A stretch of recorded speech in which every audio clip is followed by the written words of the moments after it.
Alhamdulillahi Rabbil Alamin. Wassalatu wassalamu ala ashrafil anbiya wal mursalin wa ala alihi wa sahbihi ajma'in. Rabbana aftah bainana wa baina qaumina bil haqqi wa anta khairul fatihin. Amma ba'd. Yang dihormati Tuan Imam, Tuan Fungsi Masjid, Perisan Editi Masjid, tuan-tuan, puan-puan, muslimin dan muslimat yang dirahmati Allah sekalian. Setelah perbincangan pihak masjid dengan saya berkenaan kelas takmir di bulan Ramadan, hari ini kira dah termasuk kira bulan 4 kan. Jadi keputusannya ialah saya ambil kuliah subuh. Saya ambil kuliah subuh pada hari ini 16 hari bulan dan 24 hari bulan. 16 hari Sabtu, 24 hari Ahad. Jadi itu keputusan daripada pihak masjid sebab dia orang kata kalau ambil tazkirah antara solat tarawih dengan solat witir itu masa tak panjang. Masa tak panjang. Jadi tak berapa inilah, tak berapa menarik. Pihak masjid bagi saya pilih untuk kuliah subuh. Jadi saya menerima cadangan pihak masjid untuk ambil kuliah subuh. Jadi tuan-tuan, insya-Allah pagi ni kita tengok ayat ni kira biar kongsi dah habis. Kita pergi ke ayat 32. Saya akan baca ayat 32 dan ayat 33. Tuan-tuan, puan-puan, ikut kuat-kuat. A'udzu billahi minasy syaithanir rajim. Wa ankihul Bismillah. Wa ankihul ayama minkum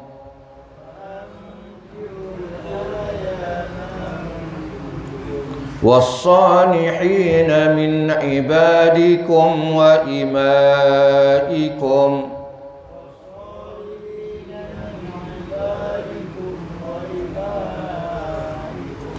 إن يكونوا فقراء يغنهم الله من فضله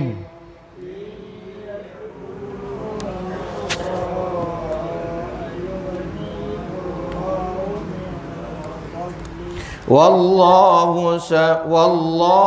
واسع عليم. وليستعفف الذين لا يجدون نكاحا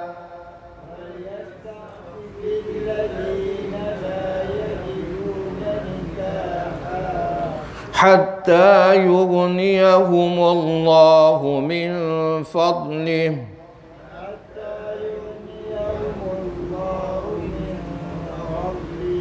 والذين يبتغون الكتاب مما ملكت أيمانكم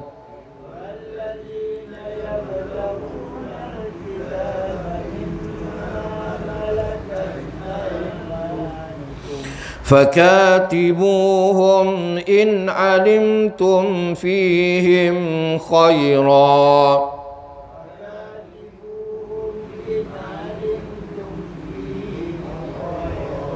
وآتوهم مما لله الذي آتاكم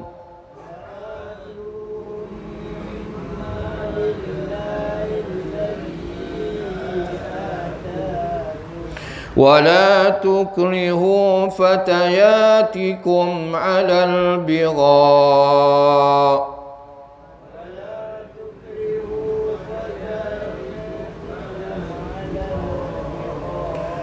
إن أردنا تحصنا لتبتغوا عرض الحياة الدنيا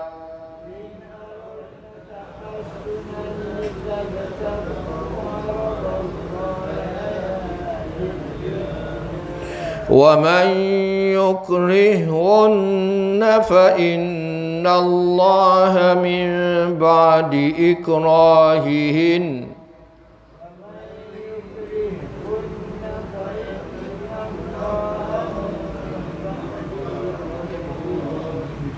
فإن الله من بعد إكراههن غفور رحيم.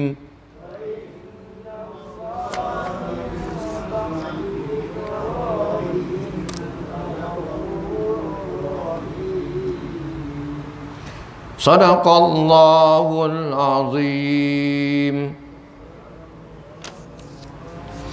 Tuan-tuan dan puan-puan yang dirahmati Allah sekalian, ayat 32 ni Allah Ta'ala berfirman yang berbunyi wa ankihul ayama minkum was-salihina min ibadikum wa imaikum in yakunu fuqara yughnihimullahu min fadlih wallahu wasi'un alim.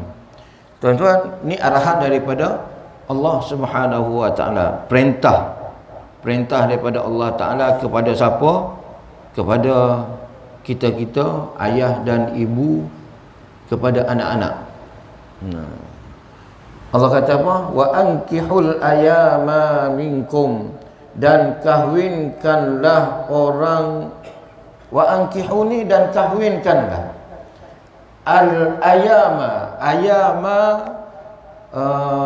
Apa tu? Orang-orang yang sendirian di antara kamu. Oh, dia terjemah sendirian. Ayama ni orang bujang, orang ni. Ayama dia sebut dalam bahasa Arab, sekiranya lelaki la zaujata laha, tak ada isteri. Yang tak ada isteri, dan sekira perempuan yang tidak ada suami. Ayama ni biasanya dia guna untuk duda dengan janda. Tapi boleh umumlah, sama ada duda ataupun janda ataupun mana-mana anak yang belum kahwin. Minkum, daripada kamu, wasalihina min ibadikum wa imaikum, dan orang-orang yang soleh daripada hamba kamu dan juga imaikum. Imaikum ni hamba-hamba sahaya. Ibadikum tu hamba-hamba sahaya lelaki.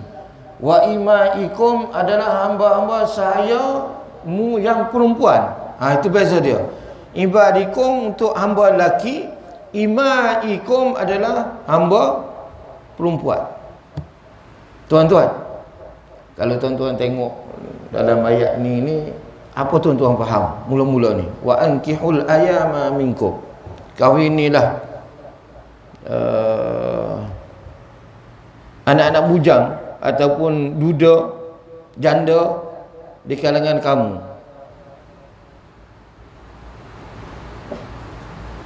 Tuan-tuan faham? Nikah, suruh nikah, kan? Itulah. Sedikit pencerahan ataupun tafsiran. Ini dia perlu pada tafsiran para ulama. Kalau kita faham sendiri, kita kata umum lah, kan? Kita kata umum. Ni nikah ni siapa? Wa ankihu ni, nikah ni siapa? Dia suruh kita ke dia suruh siapa? Allah suruh siapa ni? Itu orang nak tafsir Quran, dia kena belajar bahasa Arab, kena pandai bahasa Arab. Nahwu, saraf, dia kena pandai. Kalau dia tak pandai, dia gagal, dia tak boleh tafsir Quran. Saya pun tak pandai, tuan-tuan. Saya tafsir ni ikut benda dah ditafsirkan. Kalau ikut saya memang tak layak untuk nak tafsir Quran, tuan-tuan. Saya tolong sampaikan tafsir yang dah ada. Itu je. Nak tafsir tak boleh, tuan-tuan. Nak bagi contoh supaya tuan-tuan nampak lah, supaya tuan-tuan nampak apa yang dibahaskan oleh ulama. Wa ankihu ni, alif tu wa an. Alif tu hamzah. Dia dalam bahasa Arab dia panggil hamzah, dia tak panggil alif. Sebab atas tu ada hamzah kan, atas alif tu ada hamzah. Dia kalau alif ni tu waw, wa ankihu tu lepas pada waw tu ada alif. Itu baru dia panggil alif, sebab alif tu tak ada hamzah. Ini dalam bahasa Arab tuan-tuan. Penulisan Al-Quran macam tu. Kalau alif tu ada hamzah, dia tak panggil alif, dia panggil hamzah. Kat situ dah lainlah tuan-tuan. Kita tibai semua alif kan. Kita orang Melayu ni tibai alif semua.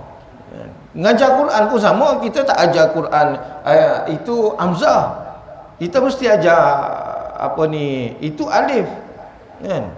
Padahal dalam bahasa Arab yang sebenarnya dia panggil itu adalah hamzah.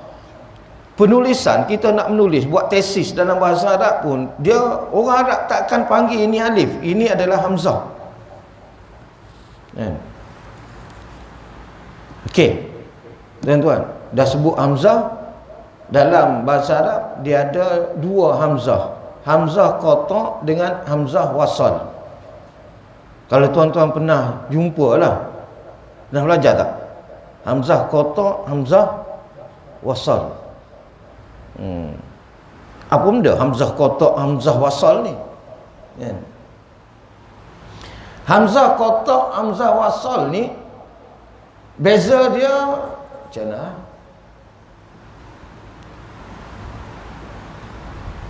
Nak tunjuk beza dia, kejap saya cari beza dia, nak suruh tuan-tuan faham dalam ayat ni ada tak. Dia hamzah qata', hamzah wasal ni dia mesti duduk di awal perkataan. Di awal perkataan. Dia bukan duduk di ujung perkataan ataupun tengah perkataan. Dia duduk di awal perkataan. Kejap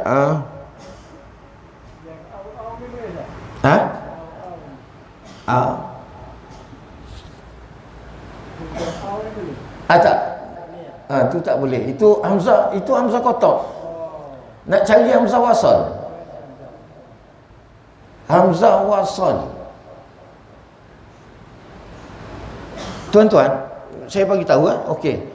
Au tu, au ikhwani mana?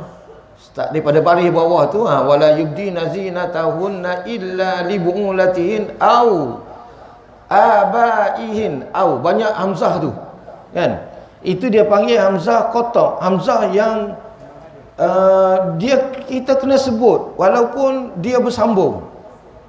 Bacaan bersambung, tuan-tuan baca illa li bu'ulatihinna au, kena sebut au. Kalau hamzah wasal, tuan-tuan tak sebut.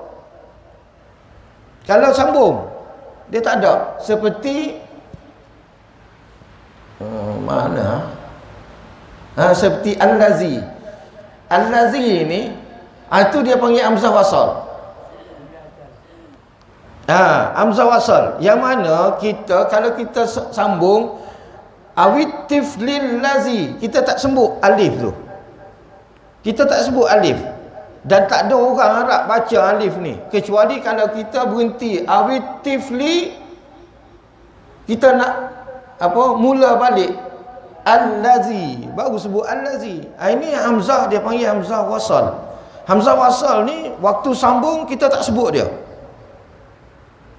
Kita tak sebut dia. Hamzah qata' ni waktu sambung ke waktu tak sambung ke kena sebut. Mesti sebut. Jadi turun pada ayat kita.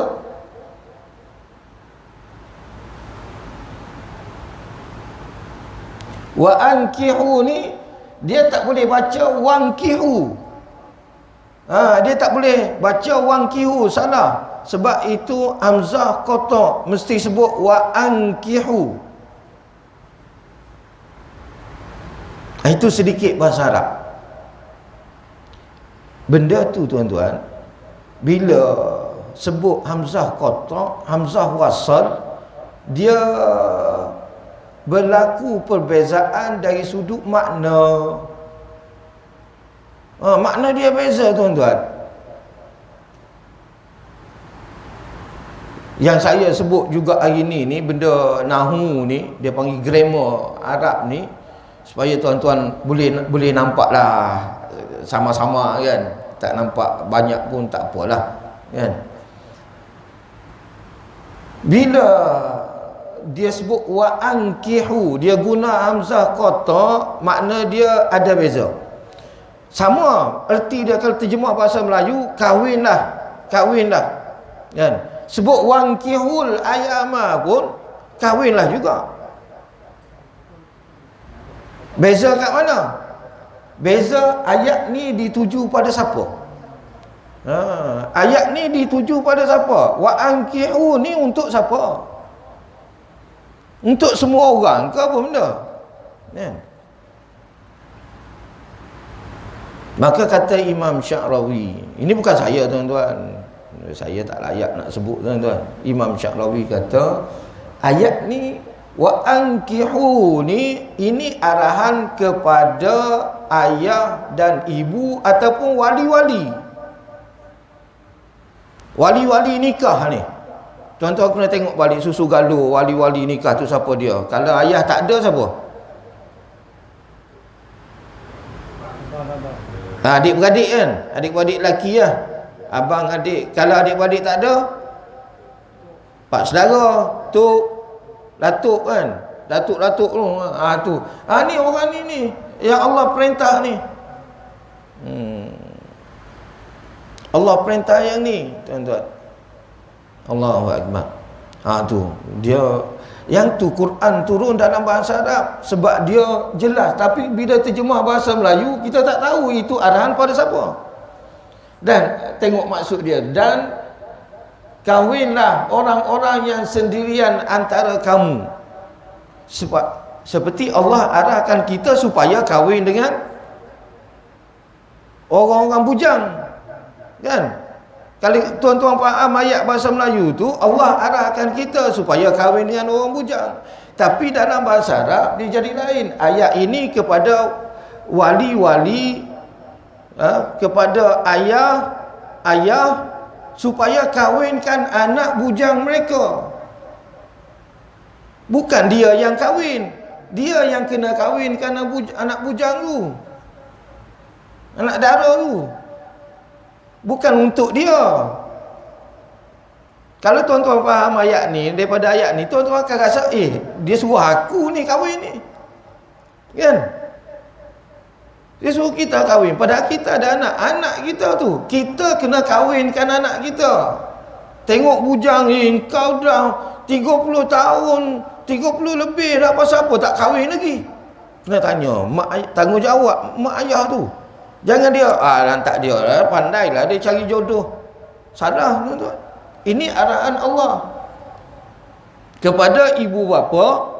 Saya sebut ibu jugalah sebab antara yang mengarahkan anak untuk kahwin ni adalah ibu. Ibu pun boleh arahkan anak-anak yang bujang tu kena kahwin kan. Kenapa Allah suruh kahwin? Sebab orang normal, dia bila dah berumur 25 ke atas tu, dia dah ada gelora nafsu. Gelora nafsu. Kalau tak kahwin, dia mula nak buat benda-benda yang Allah marah. Kecuali orang yang ada masalah seks kan. Tapi orang muda ni dia biasanya tak ada masalah seks. Tuan-tuan, dia tak ada masalah seks. Jadi orang normal, orang muda, anak-anak muda yang biasa, sama ada lelaki ataupun perempuan, bila dia dah sampai tahap dia ada gelora nafsu, dia naik tu gelora nafsu dia tu, dia tak boleh duduk seorang. Tak boleh duduk seorang. Dia kena cari pasangan dia. Kalau tak cari pasangan dia, hak tu dia mula mengaruk tu kan. Mula nak chat dengan orang, mula nak goda orang, mula tak jauh lah kan. Ada setengah tempat tu, wah ni kotor kataan, tak layak nak sebut lah. Tapi supaya tuan-tuan faham, ada yang pergi melancap depan orang tu kan. Pasal apa jadi kes macam tu? Pasal tak kahwin. Tengok orang perempuan, dia dah buka dah dia punya kemaluan dia. Bukan tak ada kes macam tu, banyak kes macam tu tuan-tuan. Pasal apa? Pasal tak kahwin. Jadi Allah tahu, Allah ni Maha mengetahui. Yang kita baca ayat sebelum ni, Allah khabir, Maha mengetahui tentang apa yang berlaku pada kamu. Bila kamu, anak-anak kamu dah sampai tahap dia ada gelora nafsu, hendaklah kamu kahwinkan dia. Kena kahwin tuan-tuan.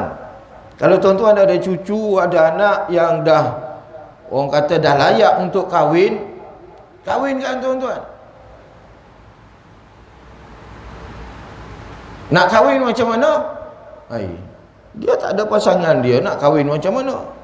Kan? Jadi kerja mak ayah, ibu, atuk-atuk, kena carilah pasangan. Cari pasangan. Tak kira lah anak dia ni laki ke anak dia perempuan. Dia kena cari pasangan tuan-tuan. Kalau anak perempuan, jangan duk tunggu duk tunggu orang datang masuk je. Tunggu orang datang masuk, kemungkinan lambat lah. Tuan-tuan tengok statistik anak dara di Negeri Sembilan berapa ramai? Bukan 1000 tuan-tuan. Anak dara tak kahwin, berumur 25 tahun ataupun 30 tahun ke atas. Tu tak masuk janda. Janda seluruh negara, ya Allah. Tuan-tuan tengok statistik, Masya Allah, dekat dengan ratus ribu tuan-tuan. Ramai tak kahwin. Jadi tuan-tuan, ini tanggungjawab mak ayah. Allah perintah kepada mak ayah, tanggungjawab dia. Kena buat macam mana? Kena buat macam apa yang berlaku kepada Nabi Musa alaihissalam. Dalam surah kejap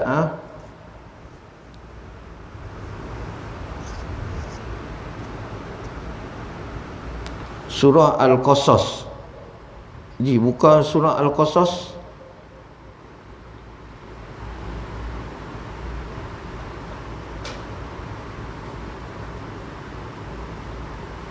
Surah Al-Qasas ayat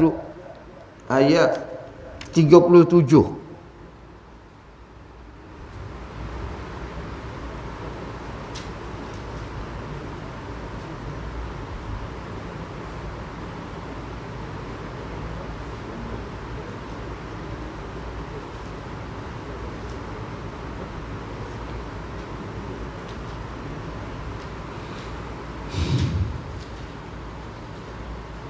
Eh 37 ke 31?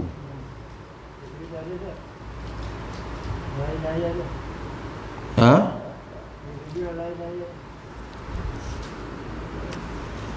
Saya mata tak pernah nampak.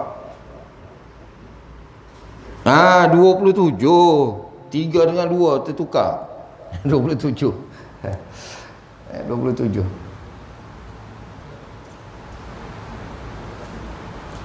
Ni ayat dia ni.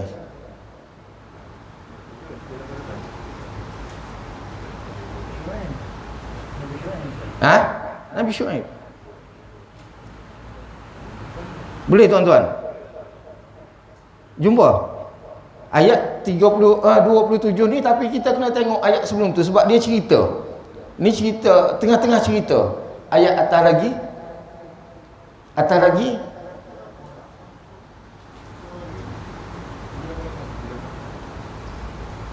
Ni ayat ni ayat 23.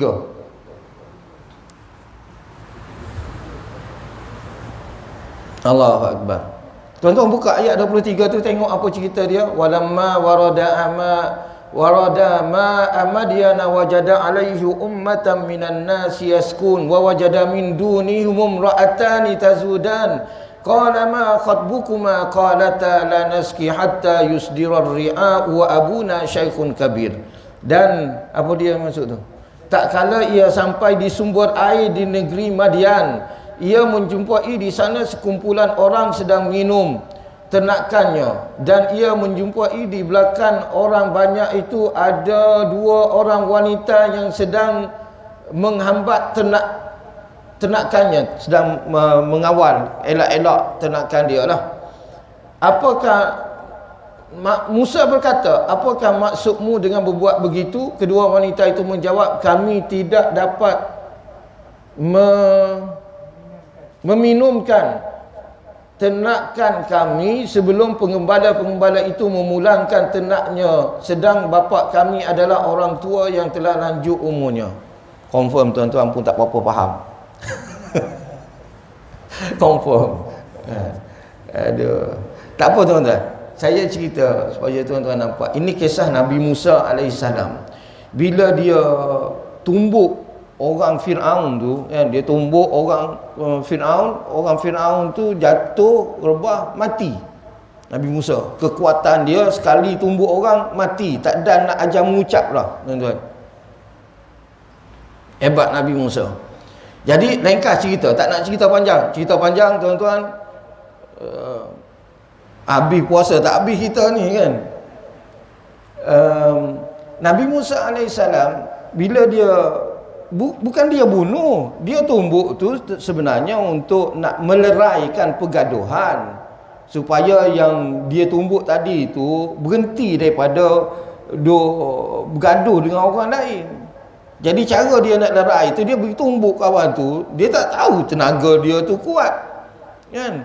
Kali pertama dia tumbuk orang, terus jatuh mati tuan-tuan.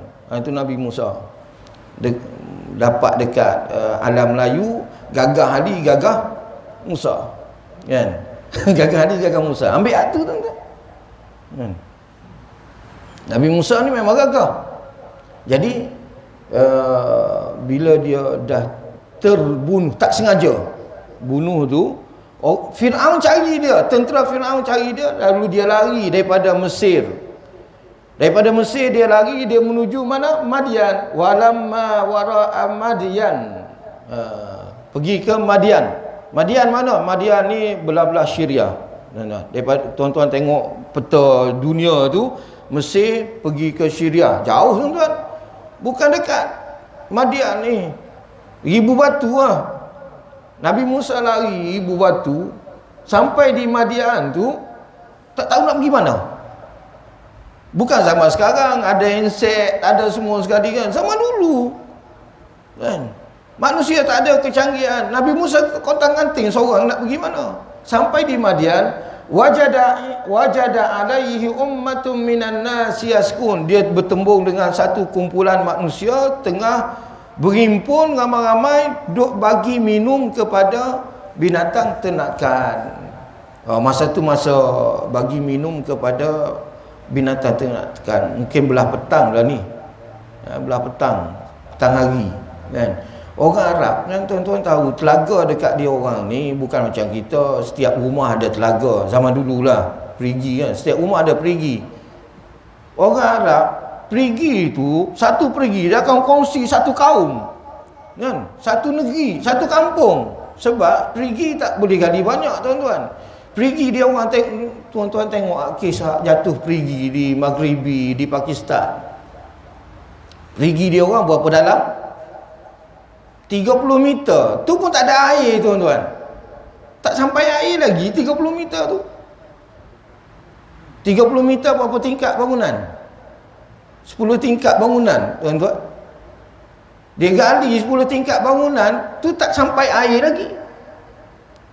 Mana setiap rumah nak gali perigi tuan-tuan, memang tak larat lah kan. Jadi dia gali satu perigi. Punca air kan susah, negara Arab punca air susah. Jadi dia gali perigi satu je. Jadi semua kaum datang ambil air itu nak bagi minum kepada binatang ternakan. Jadi ramai-ramai orang tengah sibuk dengan bagi makan, bagi minum kepada binatang ternakan masing-masing. Nabi Musa kata apa?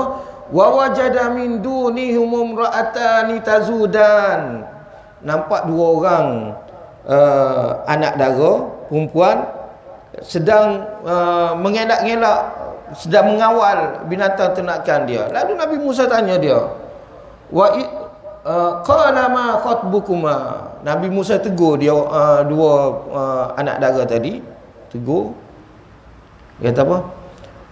Pasal apa ni macam ni kan? Orang lain duk sibuk bagi minum kepada binatang ternakan, hang berdua ni duduk kaluk main dengan binatang ternakan ni. Pasal apa dengan kambing-kambing ni? Kan? Dengan kibas. Jadi perempuan tu jawab, qalata, tu jawab perempuan.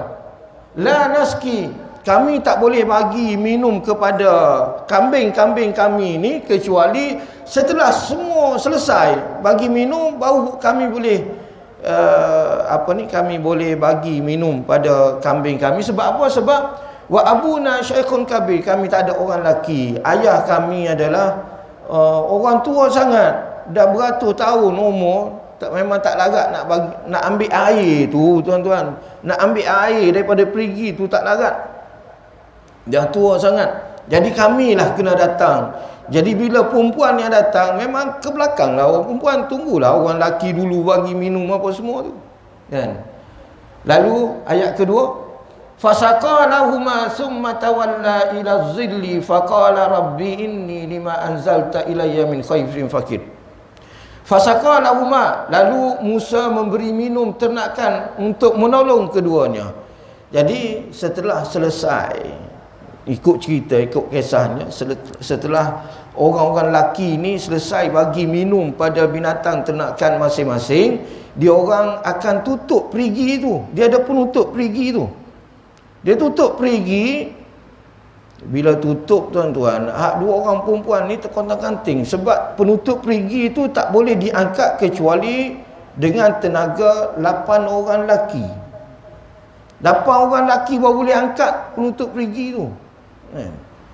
Tiba-tiba Nabi Musa datang. Nabi Musa angkat seorang yang ni, tuan-tuan. Tenaga 8 orang tu Nabi Musa angkat seorang je. Hebat Nabi Musa. Lalu Nabi Musa bagi minum, tolong budak perempuan dua orang tadi bagi minum kepada binatang ternakan mereka. Kemudian dah selesai, Nabi Musa pergi duduk jauh-jauh, duduk seorang. Bukan nak mengorat. Ini bukan kerja nak mengorat, tuan-tuan. Kalau nak mengorat, dia hantar sampai rumah tu, kan? Ini tak, dia Nabi Musa selesai kerja dia duduk seorang-seorang sambil berdoa, qala rabbi inni lima anzalta ilayya min khairin fakir. Ini kata setengah ulama, ini doa mustajab lah sekiranya kita berada dalam kesukaran. Nabi Musa tengah pening, nak pergi mana aku ni kan? Aku nak pergi mana ni? Duit tak ada kan? Semua tak ada kan? Jadi baca doa ni waktu susah, tuan-tuan. Qala rabbi inni lima anzalta ilayya min khairin fakir. Tu. Lalu berdoa, ya Tuhanku, sesungguhnya aku sangat memerlukan sesuatu kebaikan yang kau turunkan padaku. Maksud dia. Ini ramai ulama yang amalkan yang ni, tuan-tuan. Silakan tuan-tuan nak amalkan.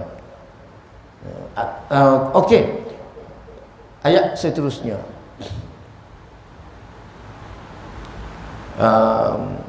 Apa ni? Ayat faja'at ihdahuma tamshi ala istihya. Maka datanglah setelah Nabi Musa dah termenung lama dah dekat seorang-seorang ni, tiba-tiba dua orang perempuan tadi datang balik jumpa Nabi Musa. Lalu dia kata, tu, inna abi yad'uka, ayah kami jemput saudara untuk ke rumah kami. Sebab nak bagi ganjaran, bagi upah lah, sebab tolong bagi tadi tolong bagi minum kepada kambing biri dia orang kan? Jadi nak bagi upah. Siapa ayah budak perempuan ni, tuan-tuan? Siapa? Nabi Syuaib. Nabi, tuan-tuan, ayah budak perempuan ni Nabi Syuaib. Tapi Nabi Syuaib ni tak kenal Nabi Musa kan? Nabi Musa pun tak kenal Nabi Syuaib, tak tahu. Tapi bila cerita, bila dah sampai dah rumah, falamma ja'ahu wa qassa alaihi alqasas, Nabi Musa cerita kenapa dia lari sampai ke Madian ni, daripada mana asal dia kan? Lalu tahulah Nabi Syuaib ini adalah nabi juga. Nabi Musa diutuskan kepada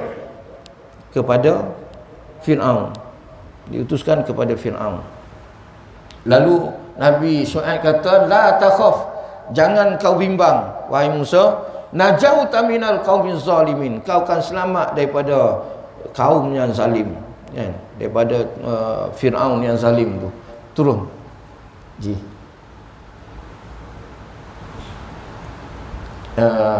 Sikit lagi ayat tadi, ayat 27 hak kita nak baca tu. Tu ni yang penting ni, masuk pada ayat surah An-Nur, kan. Qala inni uridu an unkihaka ihdabnatayya hataini. Tu. Apa maksud dia? Berkatalah dia, siapa dia tu? Nabi Syuaib. Nabi Syuaib kata apa? Sesungguhnya aku bermaksud menikahkan kamu dengan salah seorang dari kedua anakku ini.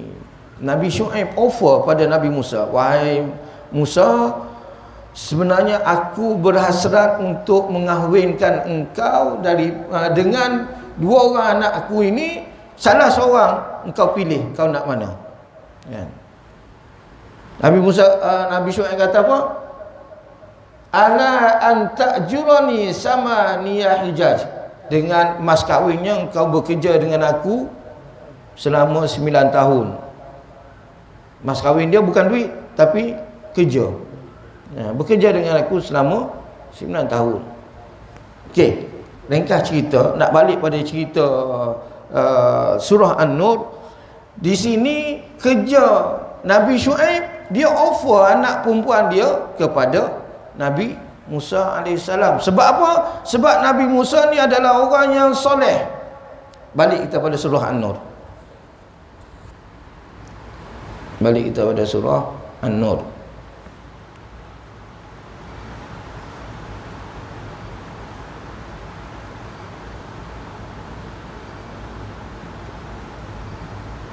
Ayat berapa tadi? Ayat 30. Aduh.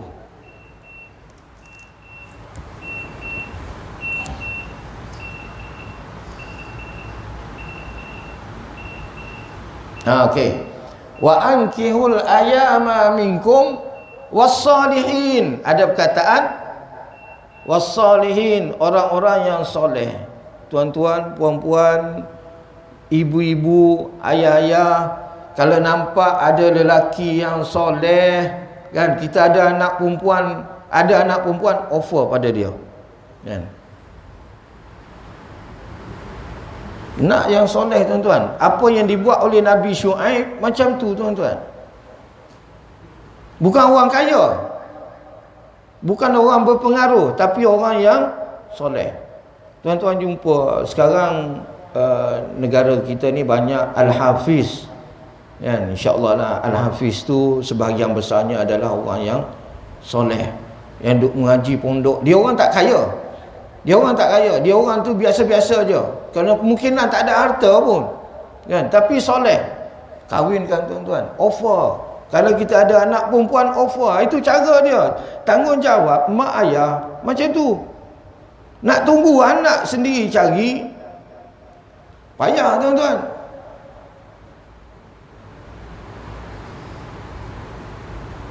Offer anak, tak jadi salah.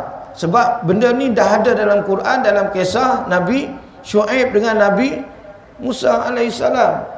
Nabi Syuaib tawarkan kepada Nabi Musa AS anak perempuan dia, kan. Ini tanggungjawab mak ayah. Jadi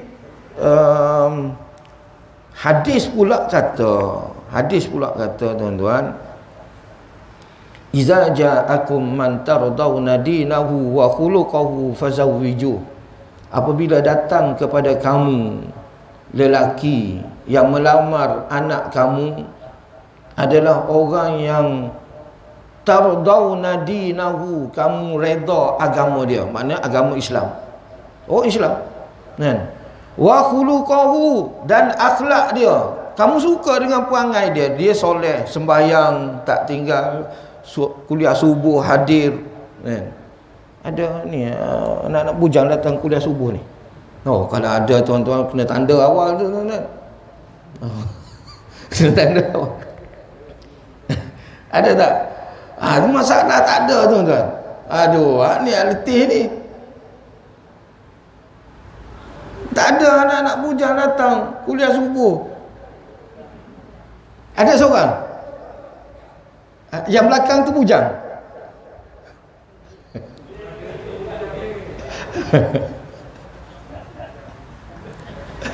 Okeylah, okey.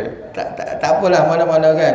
Tak bujang ke ataupun duduk ke kan, kalau datang solat subuh, sembahyang subuh berjemaah, duduk dalam kuliah subuh, itu tanda-tanda orang soleh. Tanda-tanda orang soleh, tuan-tuan. Jadi kita mak ayah yang ada anak perempuan ni kena alert dah tu kan. Tanda. Jangan malu, tuan-tuan, nak offer anak kita kepada orang yang soleh. Ataupun orang yang soleh ni datang rumah kita nak meminang anak kita, Nabi kata apa? Fazawwiju, hendaklah kamu kahwinkan, jangan kamu tolak. Jangan, oi tak handsome mana, muka macam kapal pecah kan. Jangan, tuan-tuan. Kalau dia akhlak dia cantik kan, terima, tuan-tuan. Nabi kata fazawwiju, kahwinkan anak kamu dengan dia. Illa taf'alu, kalau kamu tak buat, kalau kamu tak kahwinkan, kamu tolak lamaran dia, takum fitnatun fil ard, akan berlaku fitnah atas muka bumi, wa fasadun kabir, dan kerosakan yang besar. Kemungkinan benda tak baik akan berlaku kepada anak kita kan? Sebab kita memilih, tengok aku nak yang ada Ferrari datang, minta tiba-tiba yang motor pun tak ada datang minta ni, masalah. Kita tak berapa nak setuju, tuan-tuan. Tengok ayat ni kata apa, tuan-tuan? In yakunu fuqara'a yughnihimullahu min fadlih wallahu wasi'un alim. Apa maksud dia? Sekiranya mana? Jika mereka miskin, jika mereka miskin, in yakunu fuqara'a, kalaulah yang laki yang datang minang anak kita tu miskin, yughnihimullahu min fadlih, maka Allah akan kayakan dia dengan kelebihan Allah. Wallahu wasi'un alim. Tuan-tuan jangan fikir pasal rezeki. Rezeki itu dengan Allah. Rezeki manusia sempit. Wallahu wasi'un alim. Allah maha luas rezeki dia, tuan-tuan. Perbendaharaan, kekayaan dengan Allah adalah terlalu hebat dan tidak akan luput, tak akan musnah kekayaan daripada Allah. Yakinlah dengan Allah. Allah arah, Allah kata aku akan kayakan dia. Tuan-tuan, kalau kita dapat menantu yang kaya-raya, belum tentu lagi dia soleh. Kadang-kadang anak kita jadi mangsa penderaan. Dia pukul sebab kita orang tak berapa berada. Mungkin kan, anak kita jadi isteri dia, lepas tu sedap dia tibai, dia macam-macam, perangai macam hantu. Kaya tapi perangai macam hantu, tuan-tuan. Jadi sekarang nasib malang orang perempuan ialah tersalah dapat suami. Salah dapat suami, merana hidup, tuan-tuan. Merana hidup. Jadi Islam dah gariskan ni dalam ayat ni, wassalihin, tanggungjawab ibu bapa untuk memastikan kebahagiaan anak perempuan kamu, anak lelaki kamu. Pilih orang-orang yang soleh, kahwin. Tak apa dia miskin, tak apa. Dia miskin tak apa. Sebab apa? Akan dikayakan oleh Allah Subhanahu wa ta'ala. Subhanallah. Ini sistem yang dibuat oleh Islam. Ini sistem yang dibuat, yang dibina oleh Allah Subhanahu wa ta'ala. Yakinlah, tuan-tuan, dengan apa yang telah diarahkan oleh Allah Subhanahu wa ta'ala. Maknanya di akhir ayat ini Allah menolak materialism. Jenis materialistik ni, nak pilih harta benda. Jangan nampak kaya je baru nak kahwin, tak. Allahu Akbar. Perbincangannya panjang lebar dan bersambung dalam ayat 33. Kita tangguhlah, dah lebih waktu duha, dah masuk waktu duha dah. Kita tangguh untuk kuliah pada 16 hari bulan insya-Allah. Itu saja daripada saya. Mudah-mudahan apa yang saya sebut tadi daripada ayat 32 memberi manfaat yang besar kepada kita semua. Wallahu a'lam. Wassalamualaikum warahmatullahi wabarakatuh. A'udzubillahi minasyaitonirrajim. Bismillahirrahmanirrahim. Alhamdulillahirabbil alamin wassalatu wassalamu ala asyrafil anbiya'i wal mursalin sayyidina Muhammadin sallallahu alaihi wasallam. Allahumma 'allimna ma yanfa'una wanfa'na bima 'allamtana warzuqna fahma. Allahumma faqqihna fid din wa 'allimna at-ta'wil. Rabbana iftah bainana wa baina qaumina bil haqq wa anta khairul fatihin. Wa sallallahu ala sayyidina Muhammadin wa ala alihi wa sahbihi ajma'in. Walhamdulillahi rabbil alamin. Taqabbalallahu minkum.